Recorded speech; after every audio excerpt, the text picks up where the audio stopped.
What's happening, my friends? My name is Nathan. Welcome to Motorcycle Training Concepts. Today we're talking all about wind on a motorcycle. So to start off, we're going to talk about the different ways that wind can affect you on a motorcycle, but then we're going to go into more mechanical ways that you can mitigate those hazards. On any given day, if you decide to go on a ride and there's absolutely no wind, so the only type of wind that you're going to experience at that point is just traveling. So you're on a motorcycle, you're exposed to the elements, and you're going to feel that you're going fast. Now, if you add in angular winds, so maybe it's a generally windy day and you turn a corner and now all of a sudden you feel side winds blowing you to the side. That would be a non-issue if the winds were constant, but they're not.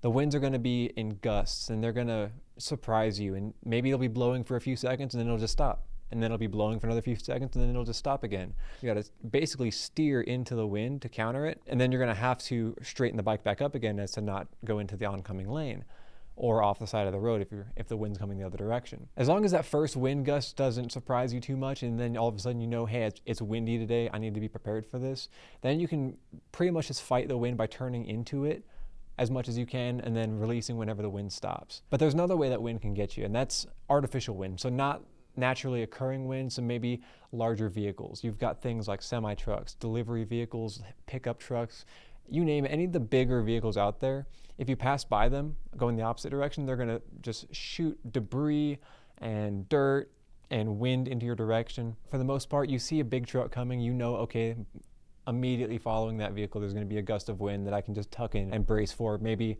squint my eyes a bit so the dirt doesn't get in there. I mentioned squinting of your eyes because wind can affect your visibility, not in the way that rain and snow can. Wind is going to be kicking up all kinds of little rocks and debris and dust and dirt. Even with a full face helmet and a face shield on and glasses underneath, you're still gonna get dirt in your eyes. And then you start crying on the road and it just happens. So if that happens to you on the road, just be aware that you have the option to pull over. And that'll be a learning opportunity just to incorporate that into your training as well. And depending on how windy it is and what direction of the wind is traveling, you're probably gonna be fighting with the wind a lot. My first experience with heavy winds was on a Ninja 250 and a really light bike, and I was like 100 pounds at the time. I was traveling at interstate speeds. I didn't know at the time how to properly counter steer into the wind.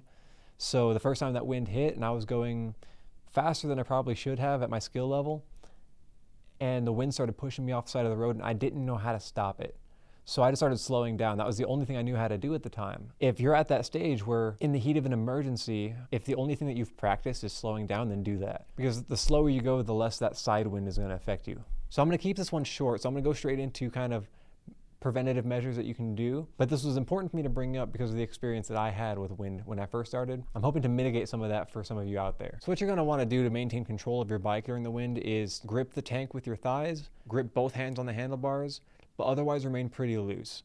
And then if the wind hits, pretty much primed for success in that position. The next thing you can do is reduce your speed. Having that lower speed is gonna give you more time to react to it. And that also implies keeping a safe distance. Again, any kind of inclement weather or unfavorable weather conditions, you're going to want to immediately increase the space cushion between you and other vehicles around you. So that in heavy wind scenarios, they can get pushed into your path of travel, they can get pushed into your lane, and having a staggered formation and a good space cushion between everyone around you will help you out with that as well. If you haven't left your house yet, but you know it's really windy outside, this is where you can take the extra couple of seconds. You can tighten up your wrist straps on your jacket, tighten up the neck straps, tighten up your chin straps, make sure everything is tight and good to go so that the wind's not catching your clothing. And of course, if the winds become too powerful for you to control your motorcycle, or if you just feel uncomfortable, maybe if you're new and this is the first time you've experienced heavy winds, I always recommend just pull over and use this as a learning opportunity to practice your stop and goes. You can pull over on the side of the road, take a break, wait for the wind to subside, and then you can continue your ride. All in all, wind is a pretty short topic to cover. It's just important because it's so common, and motorcycles are affected a lot more because they're exposed to the elements and they're lighter than cars. With that, I'm gonna go ahead and wrap up. I hope there's a new rider out there that got some value out of this, but I hope you all ride safe and ride smart, and I'll see you in the next video.